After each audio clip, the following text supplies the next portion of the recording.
had to choose one word that best describes a Shyamaprasad movie, that word would be intense. The same applies to the man himself.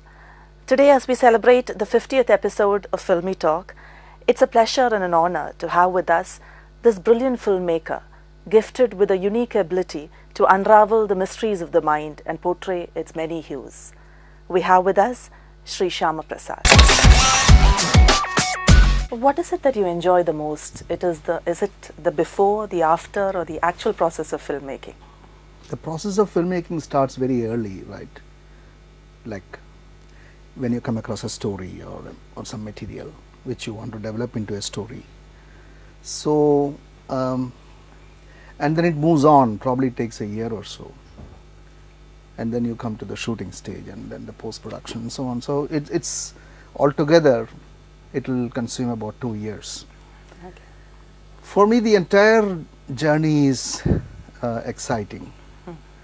When you're trying to conceive it, that's where actually the real structure is worked out, and you are groping about, where should you focus? I mean, what's your emotional thrust? What do you value in that story? Has it come across in the screenplay? And such very critical, creative questions are posed at that time. And the execution of it in the shooting is another joy, because you're working with actors, with technicians.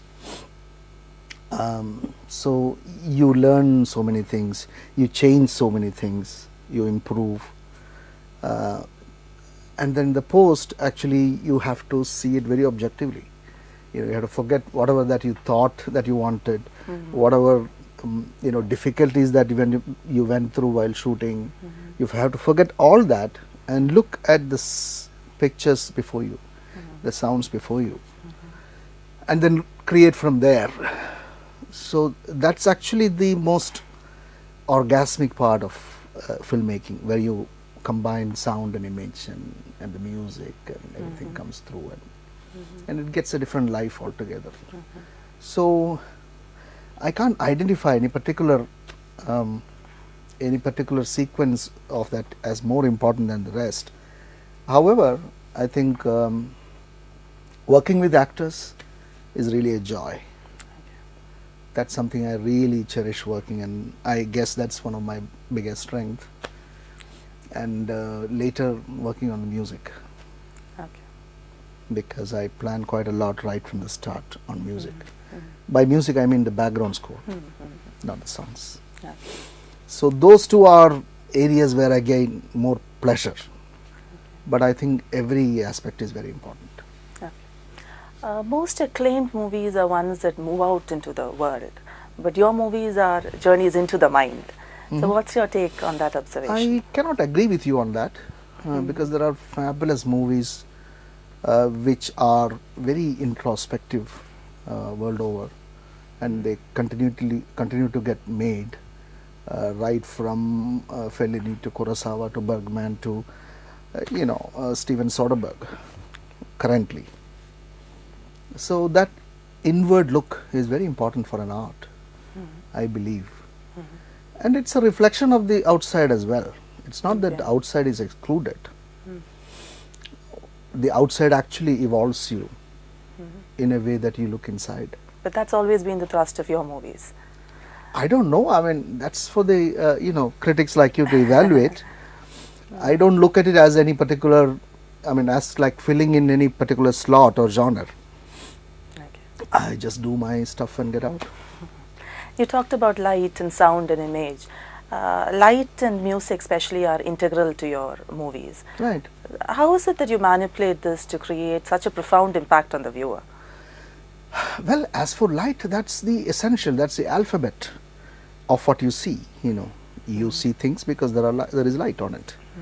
So the amount of light and the play that it makes on the image is of fundamental creative value and functional value in filmmaking. Right from my theatre days, drama school days, I had been enticed by the design aspect, design of light through color, through texture, through patterns. So that actually continues to take a very important part of my filming, my imagery all the time. Though I don't see film as primarily as a graphic medium. There are many filmmakers who look at filmmaking as a graphic art. Well, I do think that the graphic quality of films are very important.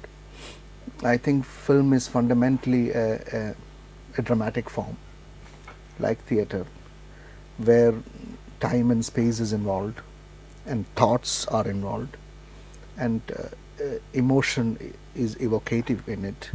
So it's a very sensuous medium than a graphic medium. So in that level, I sometimes underplay the photographic quality for a bit of great acting, or a fabulous sound which goes with the picture. As for the music, of course, as I told you, background scoring is what I consider as film music. Film songs are, as I always say, is a necessary evil, which you can't do without. But there are some beautiful songs in your movies. Yeah, I try desperately to make it enjoyable, so that that isn't stuck out. And so apart from the songs, the music actually plays, the background score plays a very important part. It actually makes a signature of the film. It actually speaks the mind of the maker in that level, because most of the subtler human emotions are really indecipherable. You can't actually put into words. So music actually is a big medium use. Yeah, it gives the other dimension. Usually you see in our kind of movies, you see music as a kind of emotional crutch.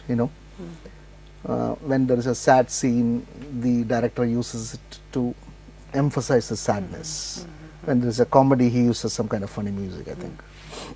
But I would like to use music in a contrapunctual way. Music says what is not on the screen. Music actually gives another dimension to it as a subtext. So I've been exploring the use of music, especially Western music, in the film, and yeah. You've always raised a strong voice against the categorization of your films as art films. Yeah. And you say there's no need for a distinction between an art film and a commercial movie. But why in the first place do you think your films get typecast? Well, whether you like it or not, the market will categorize you, because they need everything simplified, to reduce the risk factor. So they know that, it's a Shyamaprasad movie, so it will be something cerebral or deep or dark, or which are not. They are not actually, I guess, because there are a lot of lighter moments. I think it's a very sensuous. I mean, not just me. Many filmmakers get categorized like that, unfortunately. And now there is a new categorization called New Generation, and all that. I think these are all, the laziness of the critics and the market decision makers to, make it simpler for their job. But I don't mentally try to fit into, any particular slot, as I said earlier. I just go with the theme and find an expression, a style which is suitable for that. I mean, the expression of Ritu is different from expression of Kadal, is different from artist, for instance. What are the parameters you set when you decide upon a story for your movie? Well, it should move me intensely. It should be relevant to me. It should have meaning for me. And I should be able to find myself in it. Okay. More often I'm asked, why do I take other people's works? Yeah, that was going to be my next question. Yeah. Most of it is literary adaptations. Yeah. So don't you have a story that you want to tell the world? It's because firstly, since I'm not a writer, and I think writing is a completely different art altogether, and which is a much more complicated and challenging art. So I don't want to dabble in something which I am not, Sure about. which I am not good at. Okay. Okay. Whereas I think a content or a story or a plot is one of the fundamental elements in it, but just one element. Because film is not a story. Filmmaker is not a storyteller. Filmmaker is an artist who creates an experiential world for a plot, for a context. So his art is actually creating that experiential world with the sound and the images and movement. So for me, story is just one part. Okay. And in that story, I make sure that I find myself, that it is me, or it is mine in some way, or during the process of filmmaking, it becomes mine. Like I may be talking about the Nambudiri Illams of the 40s and 50s, but I am actually talking about me, a man in the 1990s. At any time in this process, is the audience in your mind? Yes and no, because when you are concerned about the medium, you are concerned about what it actually projects and how much and how long and all that. So when the medium is your basic concern, you are obviously thinking of the audience. But it is not the audience sensibility or an imaginary audience like the youth or the urban audience or the rural audience, BC class Nagapara. It's not that kind of categorization. Whether the use of the medium, the way that I do, is strong enough to reach a particular strength of audience. But the sensibilities of the audience that I have in mind is always me. It should be something which I would like to see. It is my sensibility, because that's the only one I can trust. Because if I make films for the youth, the 40 plus or the 50 plus is going to turn away. If I make film for the urban, the rural are going to turn away. So, and it's all very hazy and very quickly changing and everything. So why should I depend my film on an imaginary sensibility? Whereas if I am conscious of my own sensibility, and if I am honest to my own sensibility, that's good enough. Very often in the film industry you find groups of people working together repeatedly. The same team works together again and again.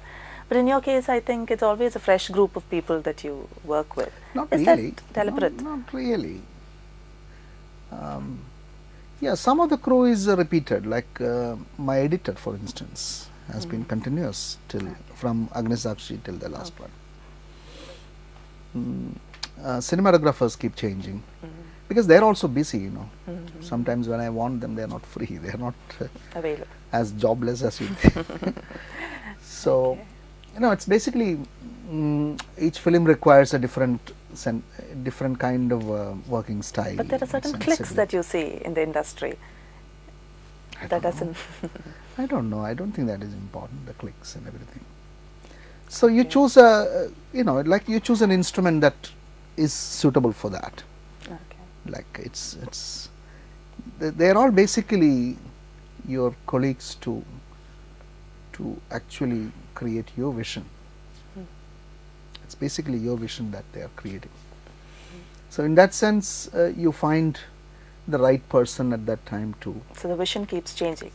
Not the vision, but the particular style might require someone else, which is suitable. And working with a new person, you also learn a lot of things. Whereas you work regularly with one person, then there is not much to explore anymore in each other.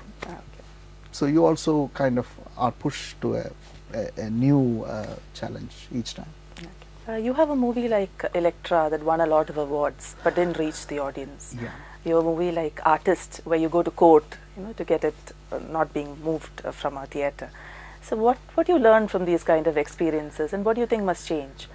Well, it's basically the production and distribution and the exhibition system is quite decadent.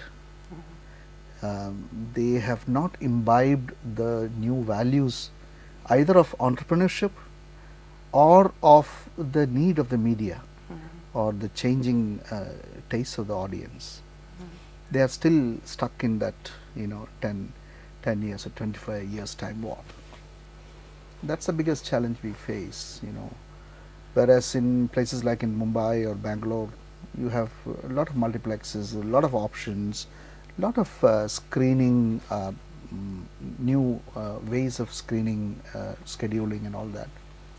None of it is available here. And unfortunately, some of the big theatres are controlled by the state. And the state is so much more commercial in a crass way than a private operator, which is sad.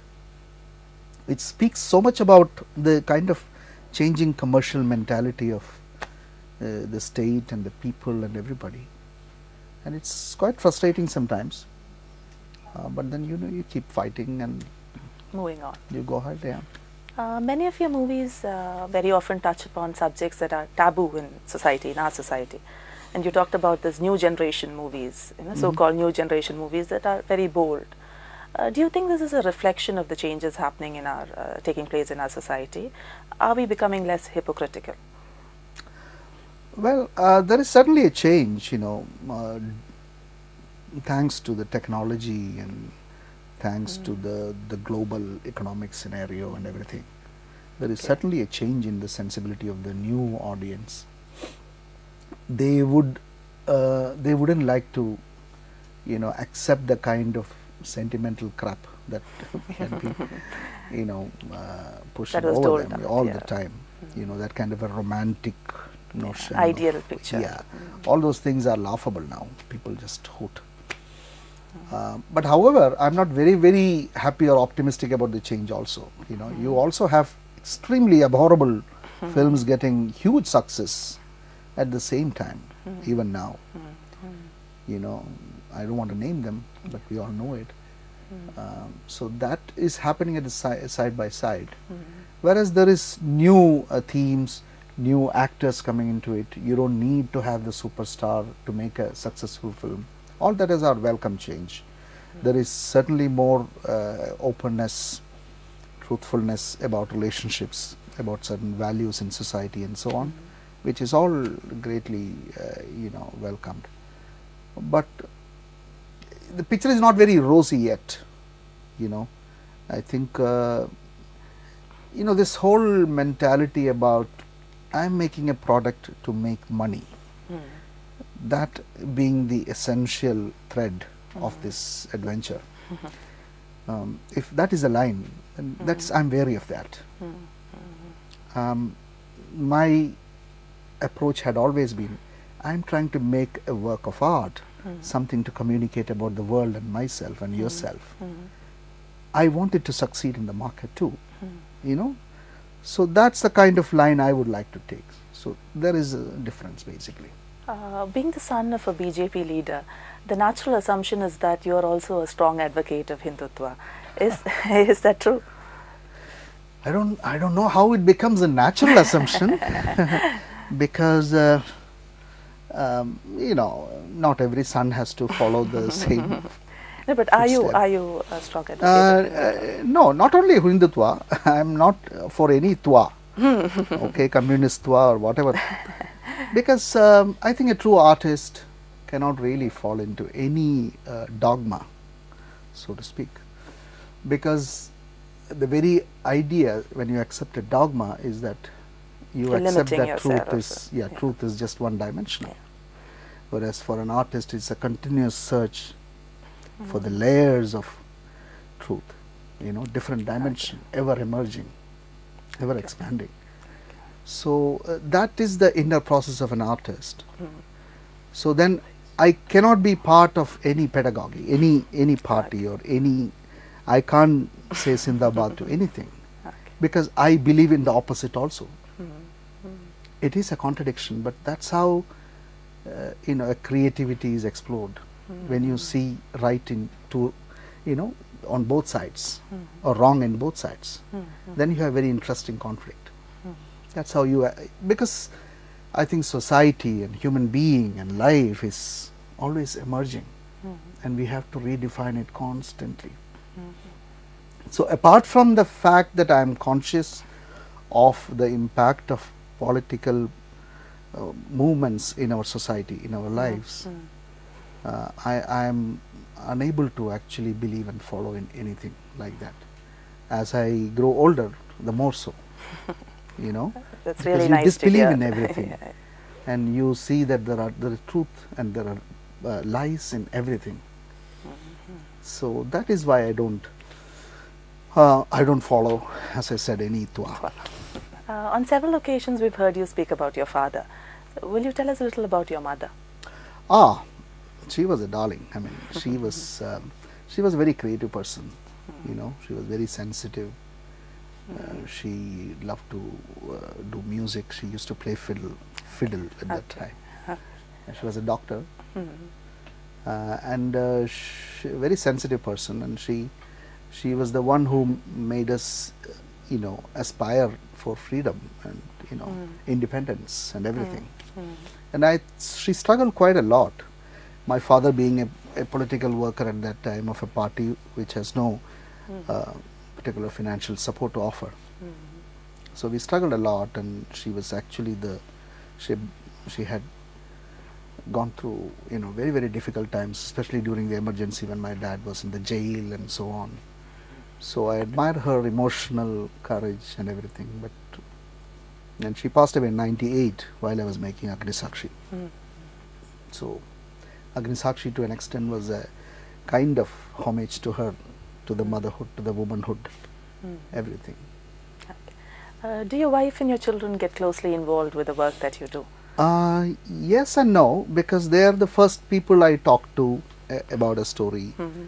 You know, they know whether I am really interested in a movie to follow. Sometimes my wife says that you don't even talk about that story. I don't think you're going to make it at all. You know, sometimes you take up a project because somebody is forcing you and everything. But ultimately, if you don't have conviction, you will not get to actually executing it. So my wife and my daughter is the first ones to sense that this is not you, this is not what you want to do, kind of thing. You know, so in that level, yes. My son more so. I mean, he also fell into this same line, and he studied filmmaking in a film school in Mumbai, and he's making advertisement films. So he's also in the same line. So we have a lot of creative discussion, but not really into an executional day-to-day level. What are some of your forthcoming projects that we can look forward to? I really can't say, because I'm in my mind there are 3-4. I'm committed to a few people to make films, but I don't know what I'm making, because the scene is changing. The kind of putting together a film as a financial project is completely different. The role of the satellite and the market, everything is different. Internet market, everything is different now. And my sensibilities are also changing, you know, so it's in a flux. I mean, I'm unable to actually point at something and tell you that this is my next. Being an artist yourself, how was the making of the movie Artist, special? It's about a painter, and it's about the anguish that he goes through in life, and it's also a story of love, which is put in the context of today's art world. How will it survive? What are the challenges that it faces? And the inability to stay in a relationship, though you are deeply attached to each other. You know, the kind of pressures that society makes, your own psychology makes. These were the themes that were explored, and it's a very performance-driven film where Anne Augustine and Fahad, I think, did a brilliant job. They were appreciated for that. It's a very dark and intimate film. Women always occupy very central and strong roles, characters in your films. Why so? I think it's a very relative situation. because generally most of our films Yeah, are it's about the hero, men, yeah. you know, the hero's successes, his defeats, his challenges, all that. So when you see some film where a woman has a substantial role, you see that that is something you know, intentional. That's a design. No, it's not. I'm talking about human lives, man and woman. But because women's lives are not yet Explored. deeply explored in our films, this becomes a kind of point of focus. But however, I think women's emotional life, inner lives, are much more interesting than man's, given the kind of nature of our society, where there is so much of you know, restrictions, and you know, so the inner world is much more tormented for a woman. She has to play many roles. There, she has to take, you know, many appearances in lives, which makes it very interesting for me. And I guess right from my mother to several women that I've seen, they lead a much more interesting life, much more important life to tell society. It was a real pleasure having you with us, especially on this 50th episode of Filmi Talk. Thank you. Thank you very much, Meera. It's a pleasure talking to you too.